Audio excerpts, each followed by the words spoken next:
मी बापूसाहेब शेळके सध्या मुंबईमध्ये आहे सब इन्स्पेक्टर पदावरती। आता आम्ही कारी गावामध्ये आलेलो आहोत, तालुका बार्शी। तर हे जे आपण समोर कुटुंब पाहताय आणि हे समोर मुलगी आहे, तिचं नाव श्वेता गंभीर आहे। मध्यंतरी जी संबंध महाराष्ट्रावर अतिवृष्टी झाली आणि त्यातली त्यात या बार्शी उस्मानाबाद या भागामध्ये भयंकर पाऊस पडला आणि शेतकऱ्यांचं अतोनात नुकसान झालं।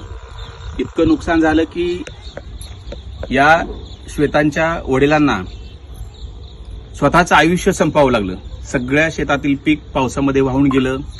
घरामध्ये राहायला व्यवस्थित घर नाही, घरामध्ये पाणी, सगळं पीक पाण्याखाली गेलं। आम्ही श्वेताची एक बाईट पाहिली आणि त्याच्यामध्ये ते असं म्हणत आहे की माझ्या वडिलांचं स्वप्न होतं की आम्ही पोलीस व्हावं, म्हणजे तिनं पोलीस व्हावं।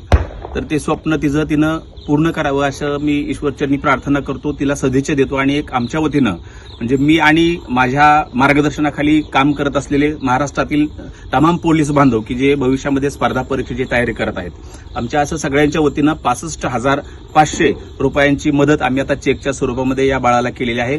आणि आमचे सगळ्यांचे आशीर्वाद हिच्या पाठीशी आहेत, यांच्या कुटुंबाच्या पाठीशी आहेत। आज संबंध महाराष्ट्रभर दिवाळी साजरी होत आहे, परंतु यांच्या कुटुंबावरती दुःखाचा डोंगर आहे। हे खूप मोठं दुःख आहे, परंतु फुल नाही फुलाची पाकळी मदत या ठिकाणी त्यांना देत आहोत। धन्यवाद।